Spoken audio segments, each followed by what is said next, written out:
este encuentro en streaming y que de alguna manera también son parte de esta conversación sobre el libro, sobre el último libro de Lara Moreno, Ningún amor está vivo en el recuerdo. Yo creo que no es necesario, obviamente, presentar a Lara Moreno, cuya carrera literaria es de sobra conocida, pero sí quería, Lara, decirte que esta mañana estaba pensando que en realidad tú eres más de Lumen que todo el equipo de Lumen actual. Porque Lara está en el sello antes de que llegáramos todos los que hoy formamos parte del equipo. Así que también gracias a ti, Lara, por ser parte de nosotros, por ser parte del equipo, ¿no? Yo quería empezar leyendo tú un pequeño fragmento del libro, sí, para luego ya, si te parece, entrar en la conversación. Puedes leer alguno de mis 15 relatos favoritos que le dije ayer en un mensaje de WhatsApp. Le dije, empieza leyendo, puedes leer uno de estos, o este, y le dije al final todos.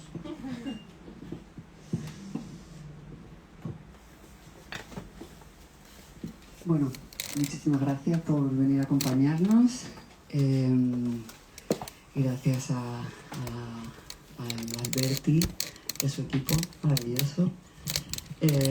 A ver, voy a leer esto que me ha dicho Carol, porque estoy a sus órdenes totalmente con este libro más que nunca. Pero voy a leer un fragmento del primer capítulo, o sea, del primer relato, para que ya vayamos de lleno a explicar por qué el libro se llama así, ¿vale? Que esto es algo que me ha creado muchas enemistades, que mucha gente me ha escrito diciendo no estoy de acuerdo con esto de que el amor y en realidad era por esto. Lo que yo le hubiera dicho y no le dije es: ha pasado el tiempo, ha pasado todo el tiempo del mundo. No te imaginas hasta qué punto ha pasado el tiempo. Como una apisonadora, como un atentado terrorista, como una bomba atómica, un simún, una tormenta eléctrica, un tornado. Estás más gordo, más hinchado, tienes algo un poco raro en la cara. Es como si tu cabeza fuera más grande, pero no las mejillas, no los pómulos, sino algo arriba de la cabeza, en el hueso frontal, en los temporales. No tienes muchas arrugas, te odio profundamente por eso. Si estás serio, si te ríes, en el fondo no tienes muchas arrugas. Y claro que sigues siendo guapo con ese pelo oscuro, ya no tan oscuro, pero tan fuerte. Tus facciones, tus manos, tu solidez. Pero hay algo en tus ojos, hay algo en alguna parte de ti, en tus palabras, incluso en esa forma que tienes de tocarme constantemente el hombro, la rodilla. Esa forma cansina que tienes de dejar constancia de tu seguridad. Hay algo en tus ojos que no me da miedo, y eso es una profunda decepción. Es la confirmación de que me estoy haciendo vieja. La confirmación de que quizá tú seas mucho más viejo que yo, aunque claro, tu espontaneidad, tu entusiasmo, tu insumisión, esas brillantinas que rodean tus actos, pero no tengo miedo de estar aquí frente a ti, solos los dos en una ciudad sola, alejados, no sé, de nuestras propias cárceles, tan bien adornadas, nuestras cárceles tan acicaladas, nuestras obligaciones, al menos las mías, porque tú jamás reconocerías eso. Ahora estamos solos, como hace 7 años lo estábamos, pero ha pasado el tiempo de la más violenta de las formas, que es cuando no parece que ha pasado, porque hace poco lo teníamos todo por delante, no hace poco de eso, y ahora sencillamente no tenemos ya casi nada, esa es la verdad, y hay algo en todo esto que me aburre. No la situación, no la novedad de verte, no los tres vodkas que ya me he tomado, no el haber conseguido olvidarme de toda la mierda que llevo dentro y de la agresión física de los años, de los corazones, no. Lo que me aburre es quizá que quisiera que fueras nuevo para mí y no lo eres, porque eres mi lugar deshabitado y ya no me das miedo, no me das ansia. ¿Por qué? Pues esto... Bueno, parece claro que ningún amor está vivo en el recuerdo. Y entonces ahora que ya sabemos que el título tiene su razón de ser y es muy verdadero, me gustaría que empezáramos, digamos, en entorno del libro, no en el libro, sino en el entorno del libro, ¿no? Tú eres una autora que has incursionado en todos los géneros, en la novela, tienes 3 novelas publicadas, en la crónica, en el ensayo, por supuesto en la poesía, en el relato, empezaste escribiendo relatos. Y me gustaría que nos contaras qué te aporta, o sea, primero, ¿cuál es tu relación con el género del relato? No solamente como autora, sino también como escritora de relatos, sino también como lectora. Y también qué te aporta y qué te demanda el género, ¿no? Frente a los otros géneros en los que también escribes. Y también por qué ahora relatos.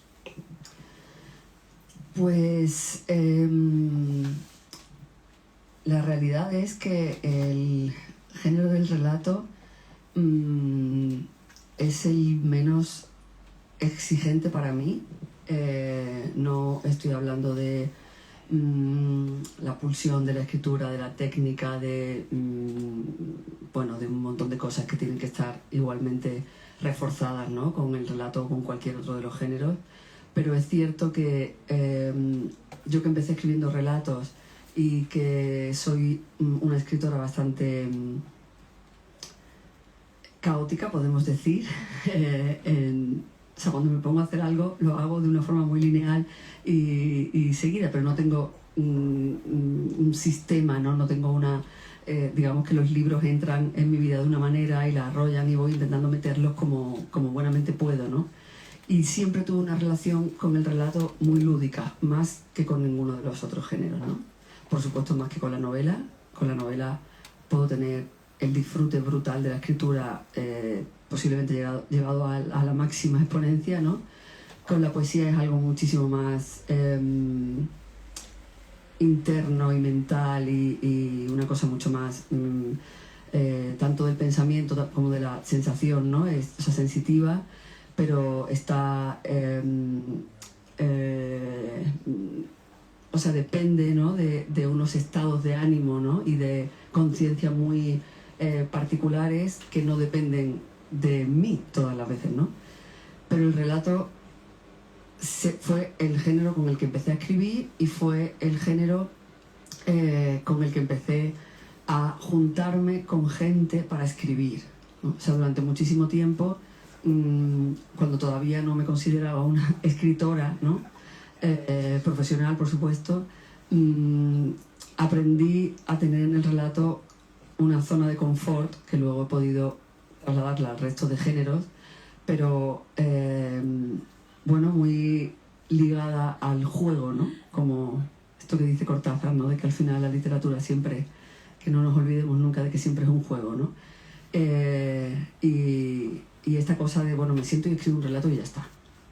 No sé qué voy a escribir, parto de una frase, parto de una imagen, esto se puede hacer con el relato, ¿no? Como siempre he sentido que no hace falta tener un background ahí de un trabajo previo, sino que el relato tiene este carril, ¿no? En el que te montas y tienes un disfrute de la escritura, porque además no tienes que sostenerla ni durante muchísimo tiempo ni durante muchísimo espacio, ¿no? O sea, en ese sentido funciona como un poema, ¿no?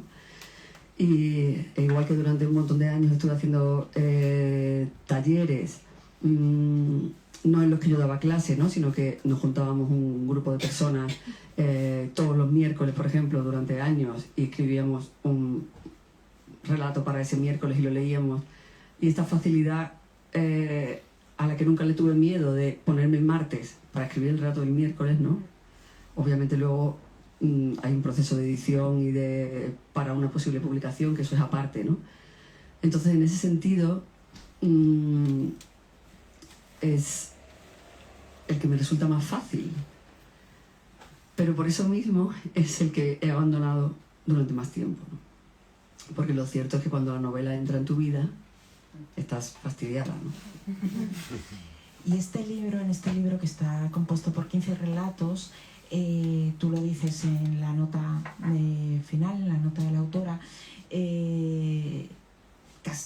la mitad, no puede ser la mitad exacta, claro, siendo 15, pero la mitad son relatos que tú habías escrito hace años, algunos hace muchos años, que habían sido publicados, la mayor parte de ellos en antologías, en revistas y demás, y que estaban dispersos y en ese sentido probablemente estaban ocultos, ¿no? Y esos relatos están conviviendo con otra parte importante, que son inéditos, que tú has escrito en el último año, año y medio, ¿no?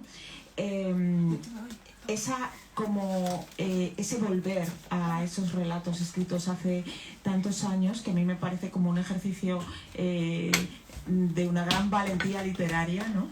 Entiendo que aquí están reescritos, revisados, etcétera. Entiendo que te enfrentaban como a una Lara Moreno, persona y escritora, con la que a lo mejor ya no sentías que tenías que ver, en la que no te reconocías o no te reconocías en parte, ¿no? Y me gustaría como que hablaras de ese proceso, o sea, de qué viste ahí que ya no eras, y también de qué viste ahí que seguías siendo, o sea.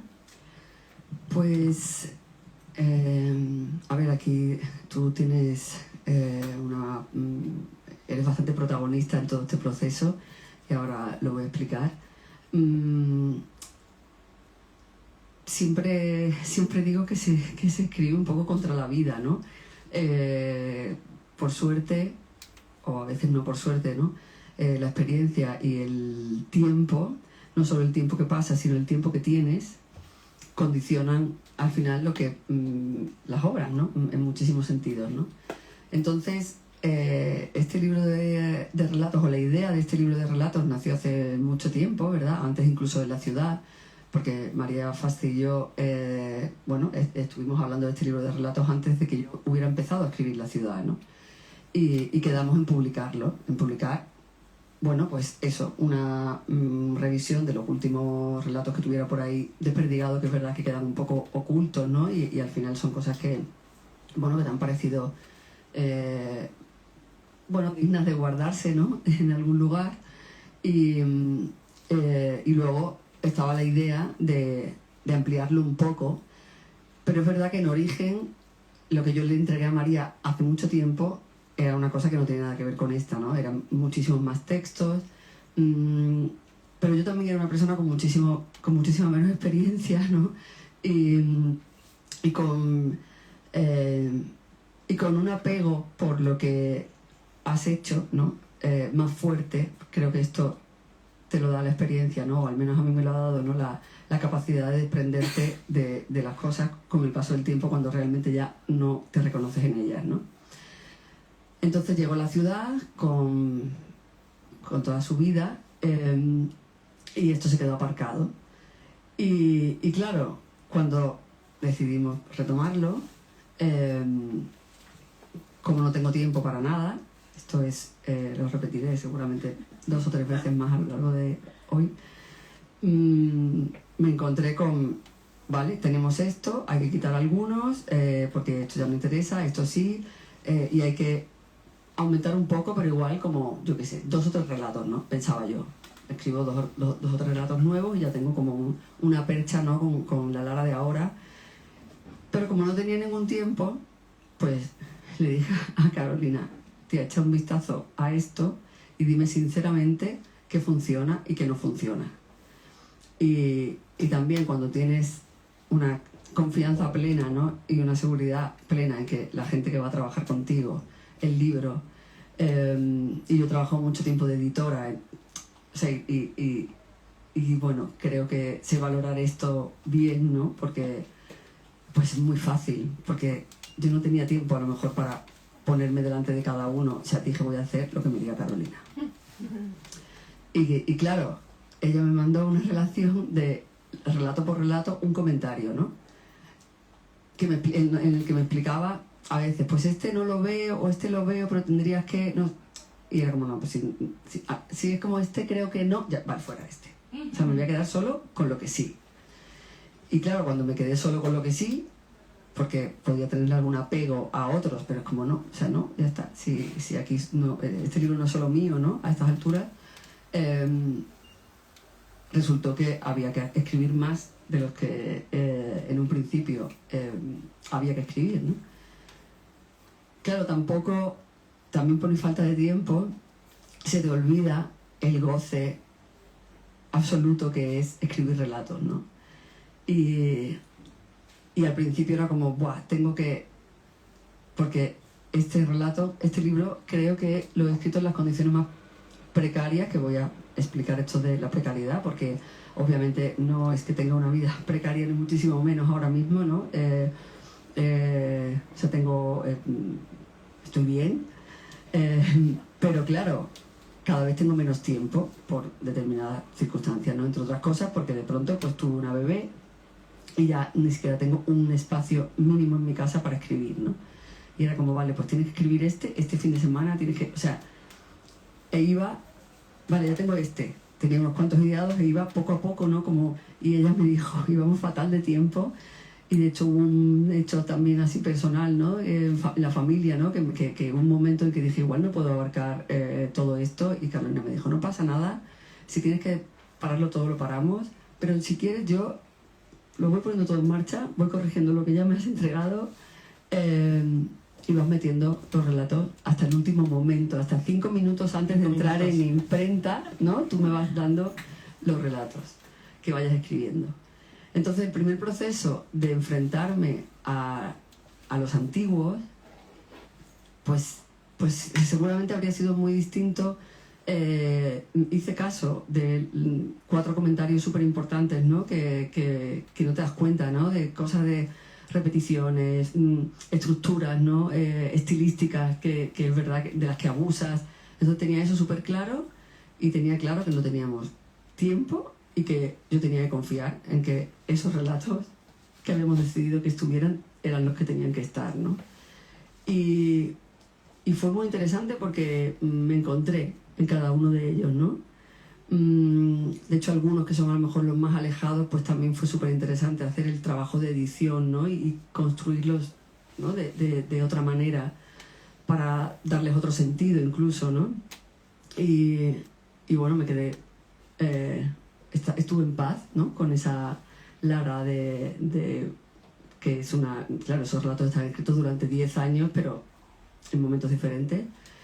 Y sobre todo me di cuenta de que esto no lo pensaba al principio, no lo pensábamos, creo, ninguna de las dos, de que sí que había un hilo, ¿no? O sea, no un hilo argumental, no un hilo narrativo, ¿no?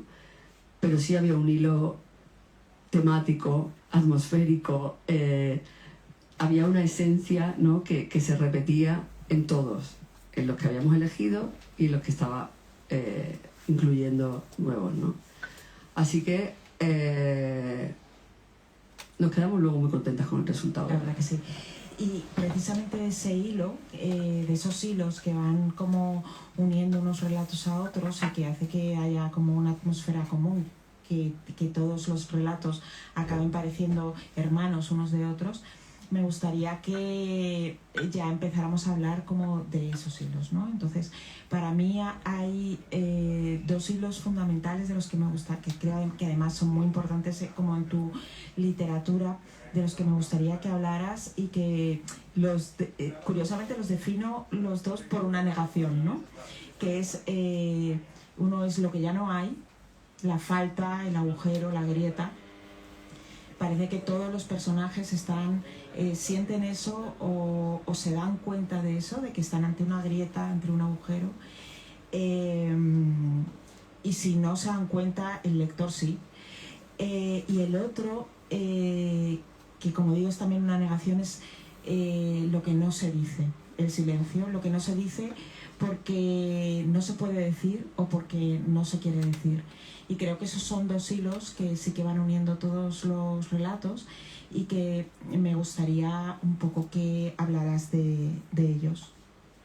Pues he ido,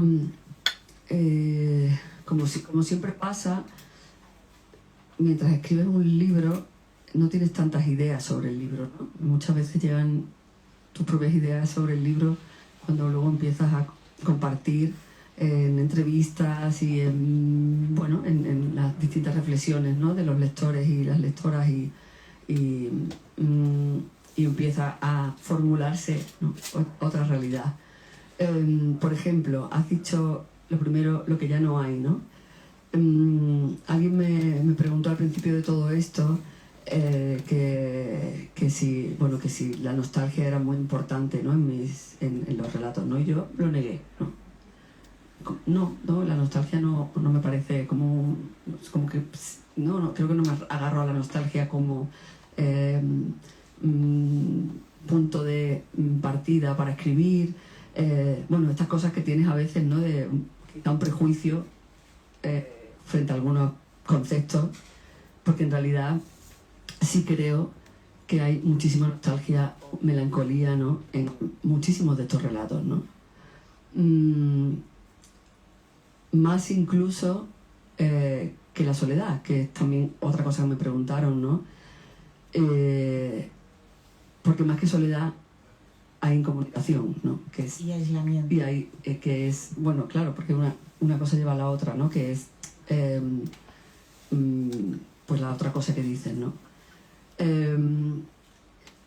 Quería decir también, primero que también lo que no se dice justo en los relatos, aparte de funcionar como tema, ¿no?, como telón de fondo, como lugar desde el que parten los personajes, en los relatos funciona también.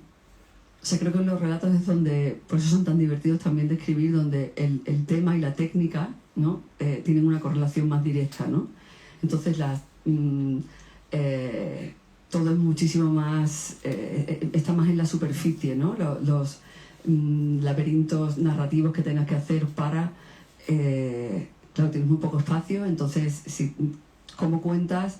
¿Cómo le dejas al lector el pozo de lo que van a ser los siguientes 10 años de esta persona, ¿no? O sea, cosas así, o cómo me asomo a un precipicio que hay en esta casa o hay en esta pareja, pero tengo como un minuto para asomarme, ¿no? Entonces, en los relatos, el uso de la elipsis, por ejemplo, ¿no?, que sería la correlación técnica, digamos, a lo que no se dice, es no solo muy socorrido, sino que adquiere toda su potencia, creo, ¿no?, y todo su sentido. Entonces, me resultaba muy apropiado, ¿no?, utilizarla en muchísimos relatos, en muchos de ellos, ¿no? ¿Y quieres decir algo de esto? Sí. Venga. Porque yo puedo estar aquí hablando. Yo relaciono esto con otra cosa, que es el papel del lector en tus relatos, ¿no? Porque leyendo los relatos de este libro, el lector siente que en realidad él sabe mucho más de lo que saben algunos de los personajes. Porque lo que el narrador o la narradora no quiere decir o no puede decir en ese momento, en realidad se lo está diciendo al lector. Entonces uno siente que hay un personaje que sabe menos que él, ¿no? O también lo que no se puede decir, por ejemplo, en un relato maravilloso que fue, es uno de mis favoritos, y yo creo que fue el último, ¿no? El de... no será para tanto. No, entonces, no. Los lugares de donde vinieron. No, ese es el penúltimo, yo creo, ¿no? El último que le entregué. O sea, ella estaba pensando, imagino. Sí, ahí hay como un gran silencio, que es lo que no se puede decir, pero tú estableces un pacto ahí con el lector de tampoco lo necesitas saber. O sea, el agujero te muestra lo que estoy dejando de decir, ¿no? O sea, justo en este relato, claro, es donde se ejemplifica, yo creo, más lo que estoy diciendo. Esto es un relato de una mujer que está en la camilla de su terapeuta, o sea, su fisio, ¿no? Y en ese momento, o sea, una tarde cualquiera, después de salir del trabajo, pues está allí arreglándose las contracturas y entonces recibe una llamada de su madre, ¿no? Y mi idea original, o sea, yo quería contar cómo de un segundo a otro una noticia que todos acabamos recibiendo en algún momento de nuestra vida, varias veces quizá, ¿no? Una noticia que puede tener que ver, en este caso, ¿no?, con la familia, lo cambia todo de un segundo a otro, ¿no? Y ella va a recibir una noticia en ese momento, y entonces cuando salga de esa consulta de su osteópata, fisioterapeuta, la ciudad entera ha cambiado, ¿no? Y su camino de vuelta a casa es otro, y su percepción de, bueno, de todo lo que la rodea, ¿no?, y de la vida en general, de pronto es otra, de un segundo a otro, ¿no? Y mi idea, esto lo decía al principio, ¿no?, con los relatos tienes como muy cerca todos los mecanismos de la escritura, ¿no?, mucho más que con la novela, ¿no?, que los tienes de una forma más profunda y más continuada, pero aquí los tienes de una forma muy impulsiva, ¿no? Y yo pensaba contar qué es lo que le decía su madre, ¿no? Mientras estaba escribiendo el relato, que ya tenía como varias páginas escritas, cuando llega el momento de... Ella recibe la llamada, decide no cogerlo y dice, bueno, sigo, si mi madre me llama otra vez, ¿no?, ya será importante, ¿no?, esto que hacemos siempre, ¿no?, sobre todo con nuestras madres, ¿no? Me ha llamado, bueno, si me llamas 2 veces ya te lo cojo, que ahora no puedo, ¿no? Y la madre vuelve a llamar, ¿no? Y me acordé, en el momento de poner lo que la madre le quería decir, me acordé de este relato increíble de Roald Dahl, que se llama Cordero Asado, que yo he llevado mucho a los talleres. ¿Te acuerdas de este relato? Donde hay una mujer embarazada esperando a su marido, policía, embarazada de 6 meses, allí cosiendo, preparando la casa a las 7 de la tarde o a las 5 de la tarde, a la hora que él va a llegar, como todos los jueves, y los jueves siempre cenan por ahí, y todo este ritual. Primero ya le preparan whisky y está esperando una mujer muy joven, esperando a su bebé, con toda la ternura, dulzura, etcétera, etcétera, y la servidumbre. Y entonces el marido llega a la hora de siempre, se sienta debajo en su silla de siempre, con el foco del flexo de la lámpara dándole duro en la cara. Ella le prepara un whisky y Roald Dahl dice, y se lo dijo. Y lo que pasa a partir de ahí, en ese relato, que no os lo voy a destripar si no lo habéis leído porque es una absoluta maravilla, bueno, es que es una obra maestra para mí de la literatura, de relatos además. Hitchcock hizo un corto, ¿no?, de ese relato. No hacía falta decir, ¿no? Tú puedes estar luego pensando que le dijo una cosa u otra, pero claro, cuando funciona bien es cuando no importa lo que le dijo, ¿no? O sea, lo importante es todo lo demás, lo importante es todo lo que desencadena, a dónde te lleva. Y yo decidí hacer lo mismo y no decir qué es lo que le decía, ¿no?, su madre. Y ya, claro, esto va sobre la marcha. Entonces ella llega a casa y está su pareja con la radio puesta a todo meter, porque es el 20 de enero, la investidura de Trump, está el discurso de Trump mientras llega a casa, las niñas por ahí y tal. Entonces claro, ya tienes que mantener eso, ya no se lo puede decir a él de ninguna de las maneras tampoco, ¿no? Entonces se lo dice casi de cerca, como leyéndole los labios, ¿no? Porque las niñas no pueden, ya luego tiene esa coherencia, ¿no?, para que las niñas no se enteren. Pues esto, claro, esto es divertidísimo de hacer, es súper divertido. Y ahora que has nombrado a Trump, me gustaría que pasáramos al siguiente como hilo conector de muchos de los relatos, que es, en muchos de estos relatos está presente 2 elementos que están relacionados. Uno es el miedo y otro es la violencia. Probablemente, y eso te lo iba a decir, probablemente la violencia máxima es la de ese relato, está verbalizada y es real, está verbalizada exactamente, y la amenaza máxima está escrita, es el discurso de Trump, que están escuchando esa pareja mientras intenta decir lo que no quiere decir en voz alta, ¿no? Pero esa violencia está en otros relatos, ese miedo está en otros relatos. Lo has leído tú al comienzo de esto, o sea, cuando esa mujer está diciendo lo que ya no es esa antigua pareja con la que se encuentra una simple noche, y un momento en el que dice ya no tengo miedo, que ahí, claro, te quedas, piensas, ¿por qué, no? Hay otro relato en el que para mí es uno de mis favoritos, en los que la violencia está muy presente, es una violencia verbal, es como si la estuviera viendo. Es que además voy a leer una frase que tengo yo marcada desde que leí la primera vez este relato en el manuscrito, porque me pareció increíble cómo con una única palabra, aparentemente neutra, ese narrador hombre muestra toda su violencia contra su exmujer, ¿no?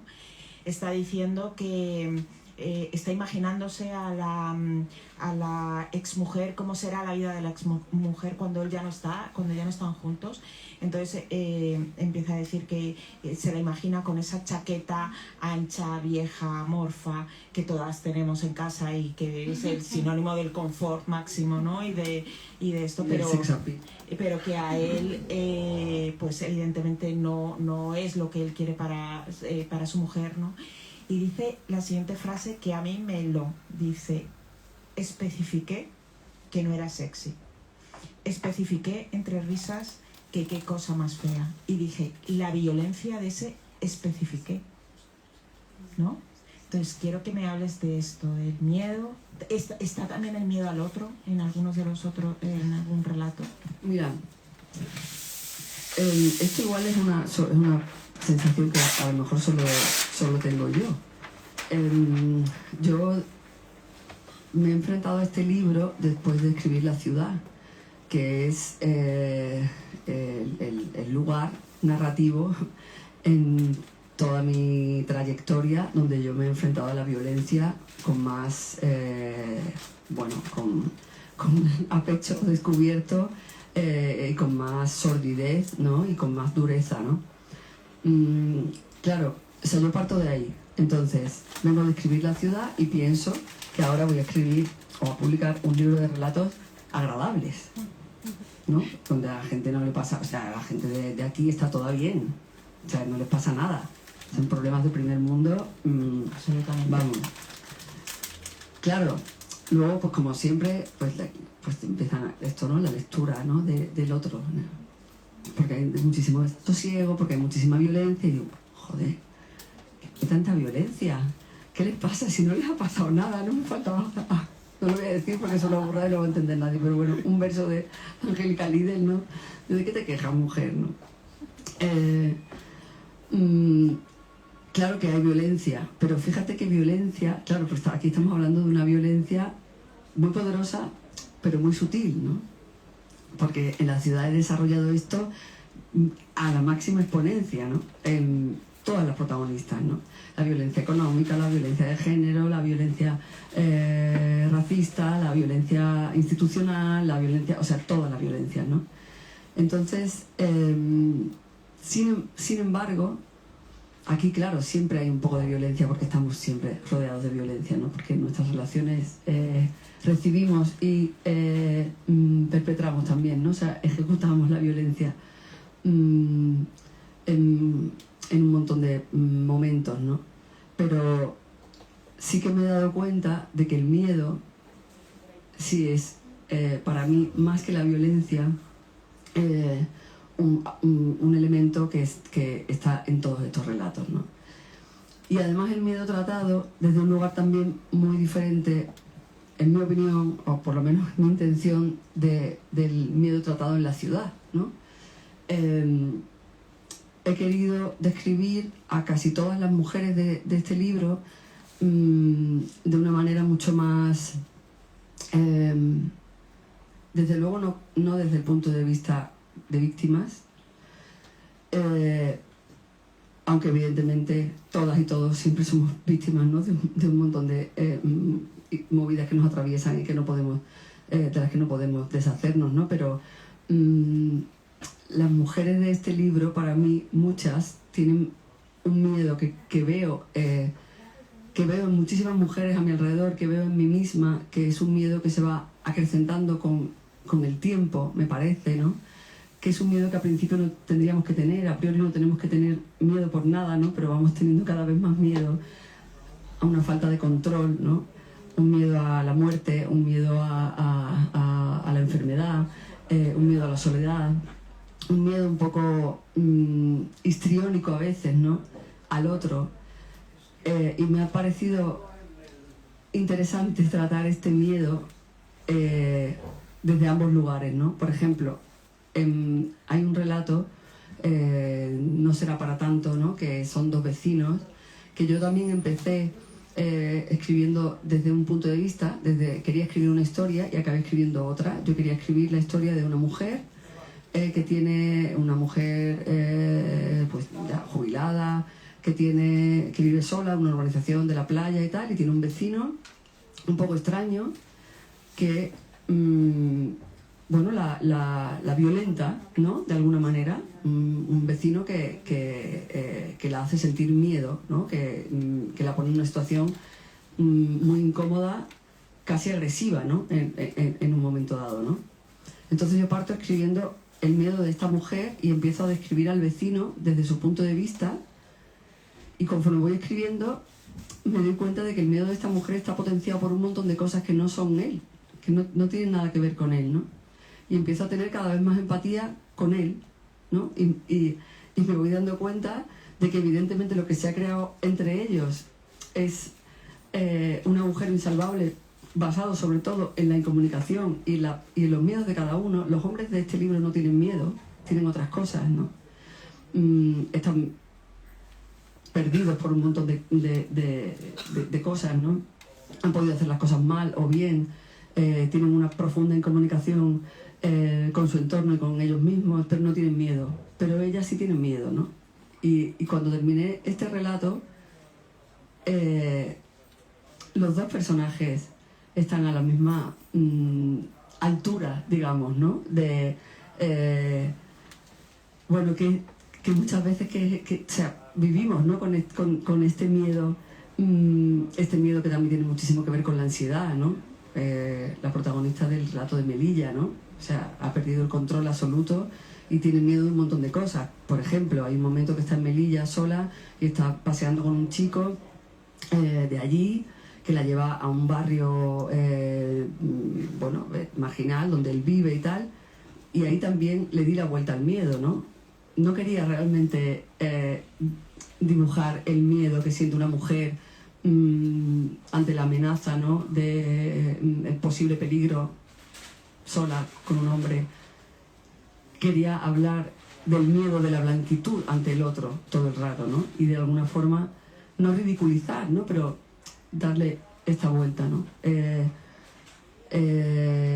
de Un nuevo día, ¿no? Que es una mujer con un bebé recién nacido que va al pueblo de él y todo es totalmente oscuro, desagradable, siente una violencia de toda esa familia, pero también al final la incomprensión total de él, ¿no? De su pareja, como ¿qué he hecho? ¿Qué pasa? ¿No? ¿Por qué tienes miedo?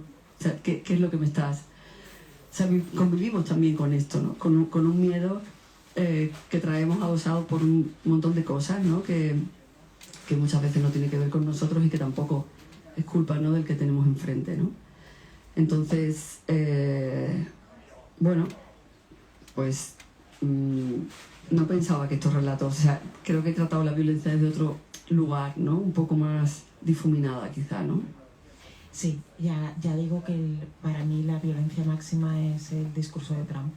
Sí, obviamente, ¿no? La gran amenaza del libro es eso. Absolutamente. Y relacionado con este relato, pero un poco con todos, y yo creo que también es algo característico de tu literatura, es cómo tratas el espacio, ¿no? Tú has hablado un poco de este relato en el que esta mujer recibe esa llamada que le va a cambiar la vida y cómo todos los espacios se transforman. Esa ciudad por la que intenta llegar a casa de repente es una ciudad donde el tráfico está un poco loco, ya ella no está como controlando cómo está funcionando todo, cómo es una amenaza en sí misma, ¿no? Llegas a la casa, que la casa es el hogar, y sí, es el hogar, todo está bien, los niños están bien, el desorden es el desorden de siempre, pero de alguna manera ya no lo entiende, ¿no?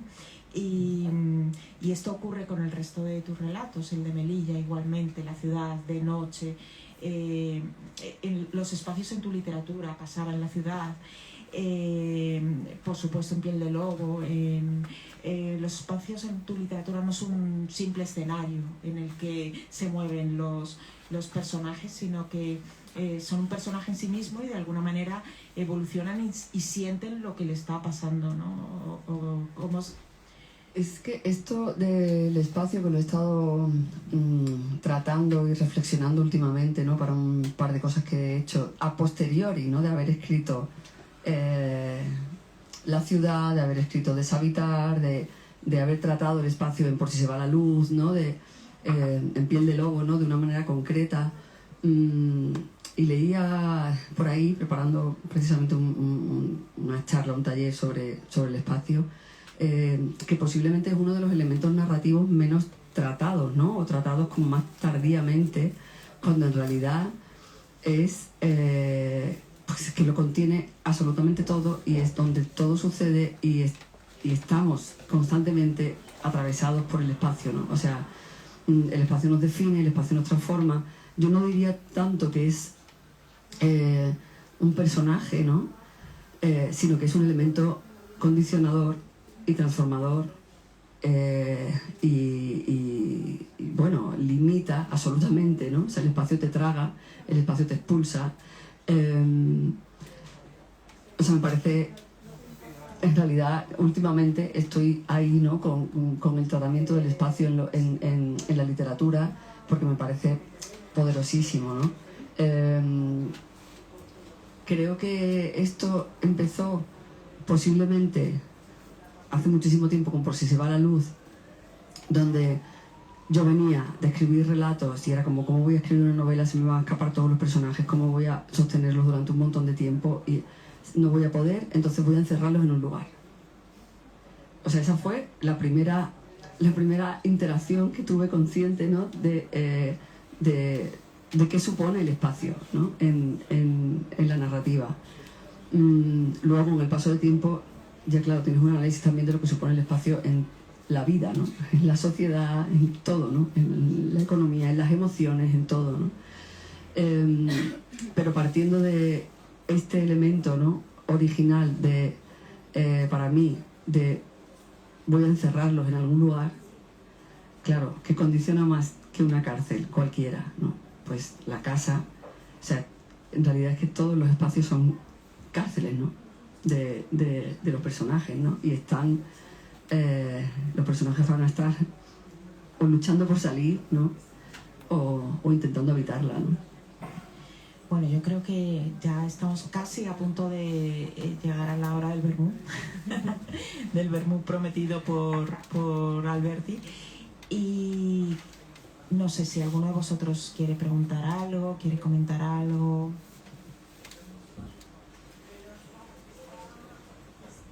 Belka. Has levantado la mano. ¿Ha levantado la mano. Ah, pobrecita. No, hombre, digo pobrecita que no la comprometa. No. La llevo haciendo trabajar desde por la mañana temprano. ¿Aroa? Pero a ver, no hace falta que preguntéis nada. Voy a leer aquí, amigo. Mira, María Faste. María Faste. Puedo leer. Así, y volvemos. Y las preguntas para luego para el vermú, yo creo. Eso también, vale. Claro. Y ahora sí. lee. Sí. Vale, pues lee. ¿Y qué leo? Pues yo leería de como si la estuviera viendo. ¿Cuál es? El segundo, ¿verdad?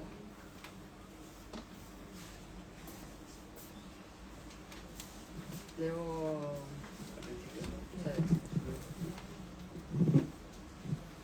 Puedo verla como si la tuviera delante, pero sé que si yo estuviera, todo sería distinto. Soy consciente de ese algo que irradia mi presencia, como ella me decía, hasta cuando estoy dormido. Hasta cuando estaba encerrado en el cuarto del fondo y no salía durante horas. No salía, es cierto, aunque escuchara el trajín de la casa, un trajín que no sentía realmente mío, el trajín de la casa, que no me corresponde. Ella a veces abría la puerta y se acercaba a mí por detrás. Me abrazaba con sus largos brazos desde la espalda y me mordía levemente la nuca. Yo ronroneaba. Si ella me mordía la nuca, significaba que no tenía de qué preocuparme. Ahora ya no estoy allí. Ya no vivo en esa casa. No sé cuándo me fui. Ella tendrá una fecha apuntada en el calendario, yo seguramente otra. Acabé yéndome cuando ella por fin se dio cuenta de que ya me había ido. Y ahora no necesito ni esfuerzo para imaginarla. Ella pensará que todo me pasaba inadvertido, y no era cierto. Que no quisiera que notara que le seguía los pasos no significa que no supiera exactamente con quién estaba viviendo, cuáles eran sus movimientos, su destreza en el campo de batalla, su torpeza. ¿Quieres que siga? No, pues está bien. Sí,